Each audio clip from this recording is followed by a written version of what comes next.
A warm welcome to Disky Talk with Luyolo. If you're tuning in for the very first time, I ask that you please subscribe and hit that notification bell. If you've been a part of the journey, I hope you thoroughly enjoy this episode. So, on today's episode, we discuss all things Cristiano Ronaldo returning to Manchester United.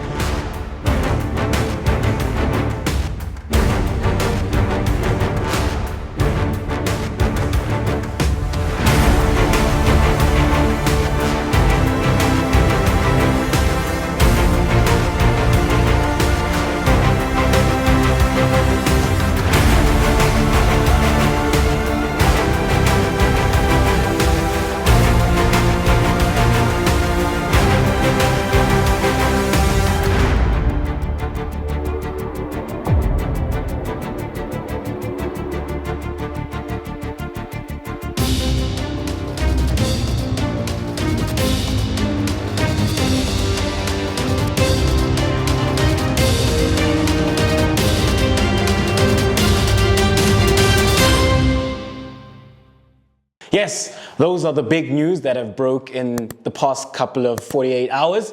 And the interesting thing with this is that nobody saw it coming, because for the longest time, we all knew that Cristiano Ronaldo was a Juventus player.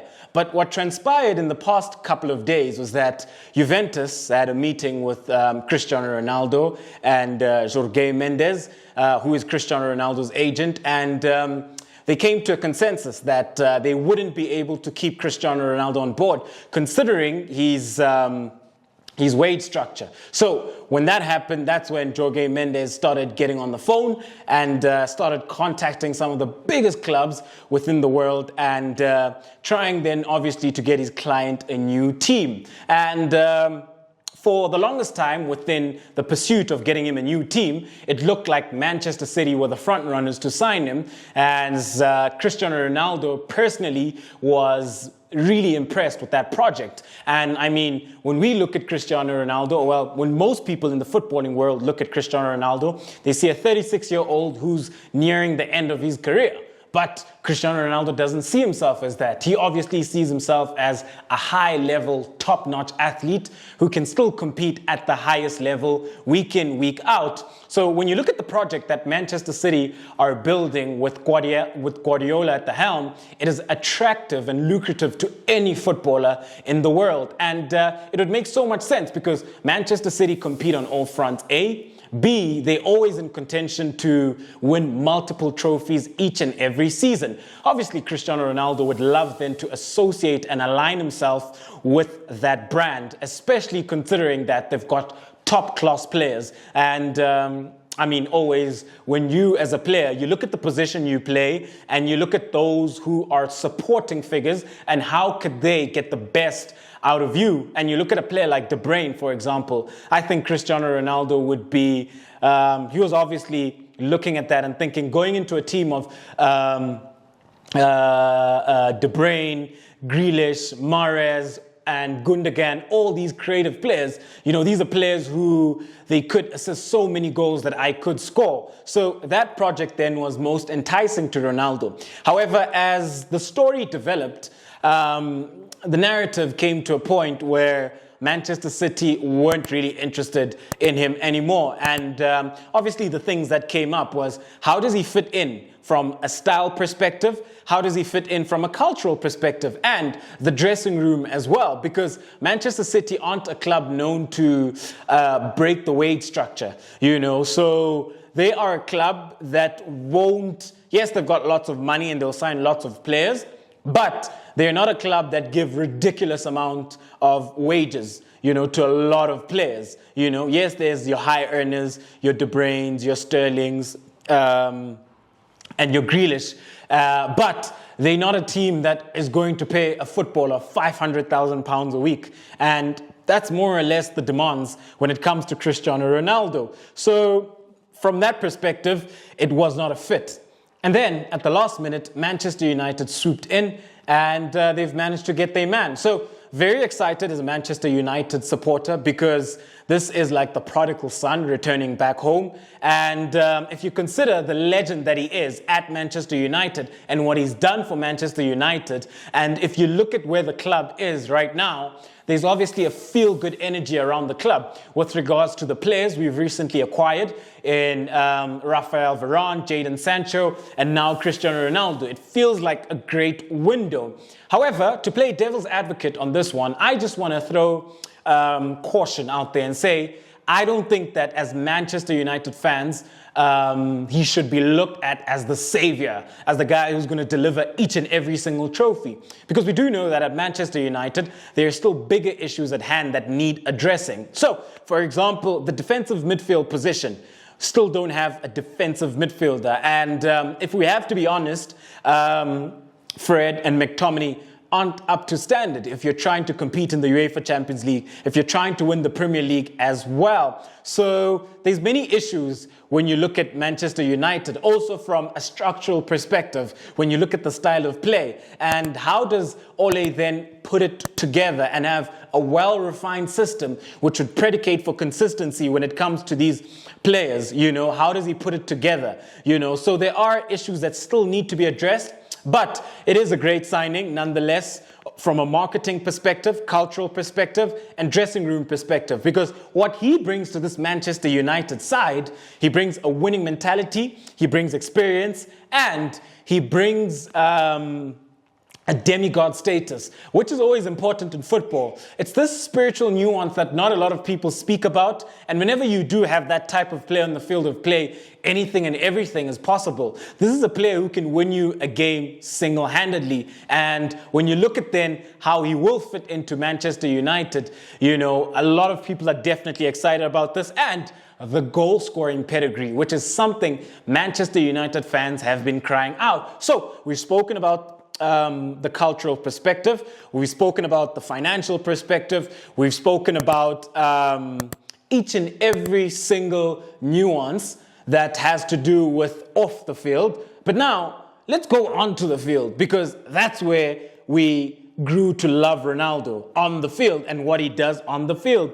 How then does he fit into this Manchester United side? What does he bring to Manchester United? And how can he affect change and ensure that Manchester United can start to compete going forward? So, Manchester United, what we do know is that Ole loves his 4-2-3-1 with the double pivot in there. So, at right back, you've got Wan-Bissaka. You've got Varane. Will end up being Varane. Varane will end up starting. It will be Maguire, and then you've got Luke Shaw with De Gea in goal. So that is their back four. And then the double pivot, Fred, McTominay, and then as the right wing, eventually you have Jadon Sancho in there. You've got Bruno as the number 10. You've got Greenwood up top, and then you've got Pogba.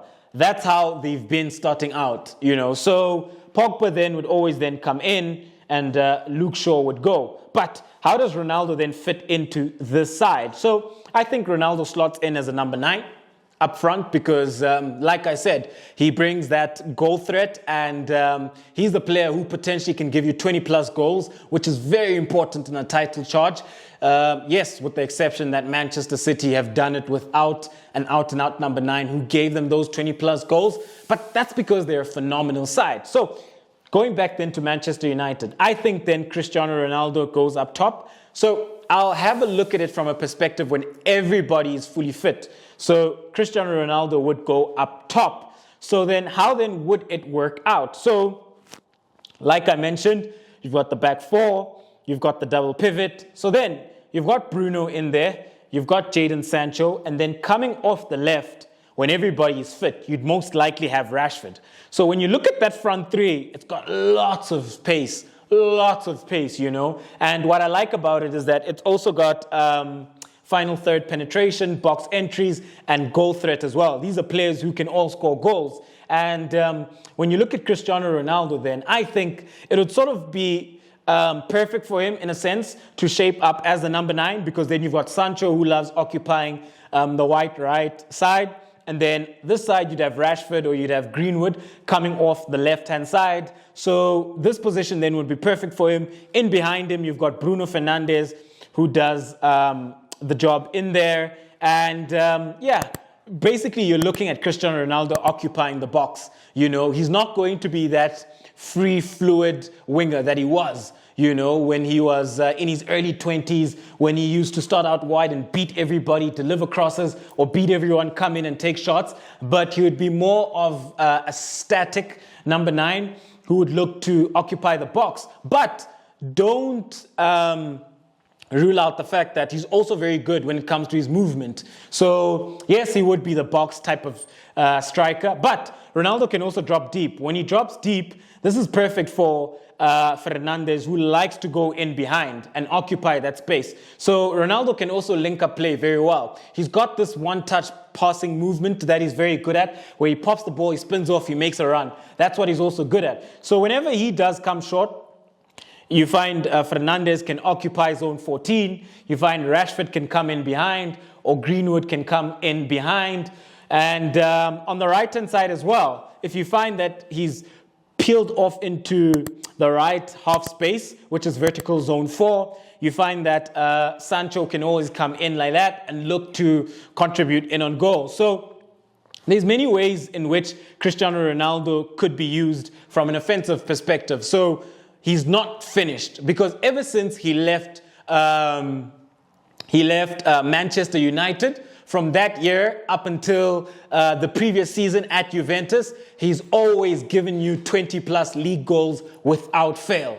So that's what he can do, is a lethal goal scorer, ambidextrous player, very good in the air, and he's a complete forward. And I think this is what Manchester United have been crying out for, because now with the creative Sancho, with a creative Fernandes, with Luke Shaw when he overlaps, he's also another very creative player within the English Premier League who's created some of the best chances for this forward line. So there's many creative players in and around Cristiano Ronaldo, which would predicate for lots of goals for Manchester United. So it's looking really exciting for Manchester United. But the big question then is, how do you then fit in Cristiano Ronaldo, Sancho, Bruno Fernandes, and Pogba? And that's why I say there's deeper issues that need to be addressed within this club. Because if you then could go out and buy a defensive midfielder, a man who can play deep in the heart of midfield alone, what this would do, it would unlock Manchester United in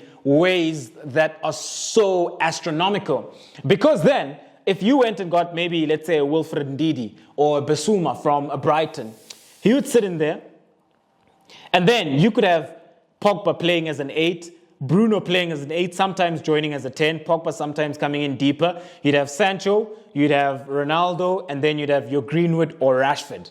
And when you look at that then looks like a forward line that can go out and compete. That, to me, looks like a side that can challenge for the league title. And also, when you have Rafael Varane in there, and you have a defensive midfielder, a world-class defensive midfielder, it really stabilizes Manchester United. And what I like about Sancho is that he likes to occupy the right-hand side, which is vertical zone number 5. So at times, Wan-Bissaka wouldn't always have to overlap. He would maintain his position deep on the right-hand side. Then that would see stability, Then Luke Shaw would go, and then Rashford would always come and join as an inside forward.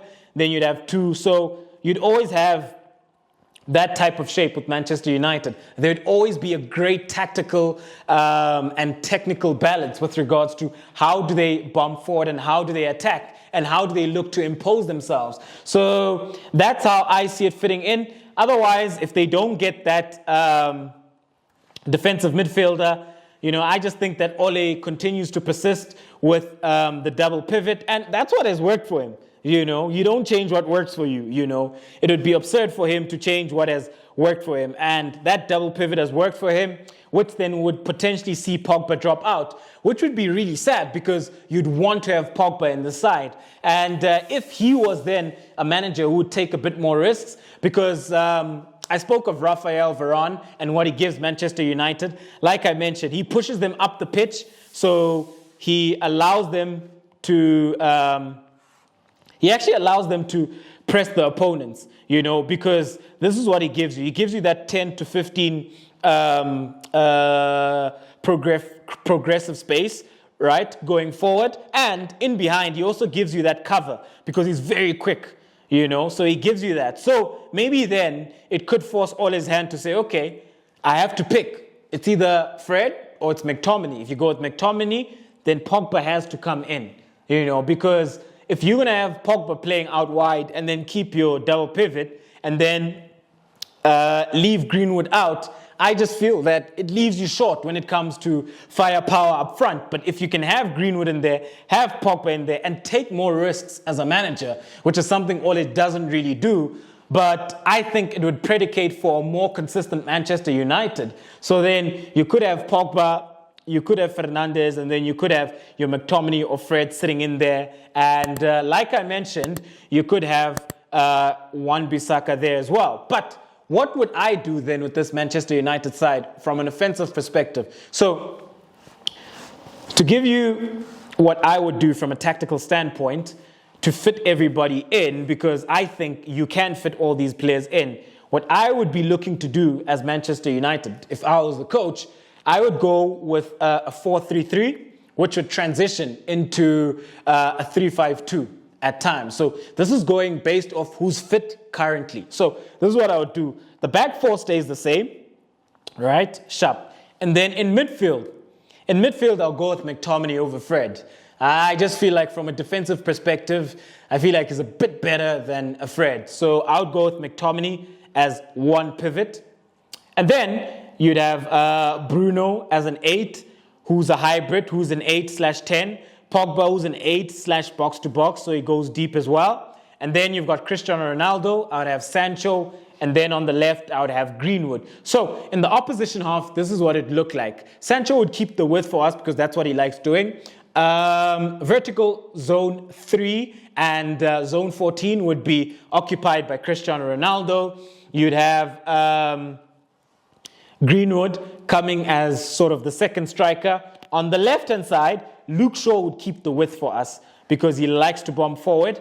And then, this is it when it transitions into sort of a 3-5-2 or 3-4-3, if you could say it, because it is a fluid system with positional play, which sees high rotation with regards to the pockets of spaces that the players would pick up. So then you'd have Luke Shaw keeping the width for us on the left side, Jadon Sancho keeping the width on the right side. You've got Ronaldo, and then you've got Greenwood coming in a lot closer. And then you have Bruno Fernandes sort of in that right half space that he loves to occupy. And then you have Pogba, who would then be deep in vertical zone 2, which is the left half space. And then you'd have McTominay as the sitter. Now, what I would do then is sort of invert Wan-Bissaka, which would see him become a right-sided centre-back. Then you have Varane as your libero, who gives the cover. So if anything in behind Wan-Bissaka, you got Varane for the cover. Anything behind Maguire, you got Varane for the cover. So the back three then would be Wan-Bissaka, Varane, and Maguire. You've got McTominay sitting in there. So if we lose the ball, we've got these 4 players. And you sort of have these 4 players who can come compact. It becomes this defensive diamond which pushes them on the outside until the other players can recover. So that's what it would look like.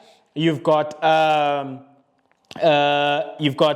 Pogba in there. You've got Bruno in there. And then at times, it would end up looking like a 3-6-1 or a 3-5-2 when we're really offensive in the opposition half and we've penned them in. So those are the things that you could do with Manchester United.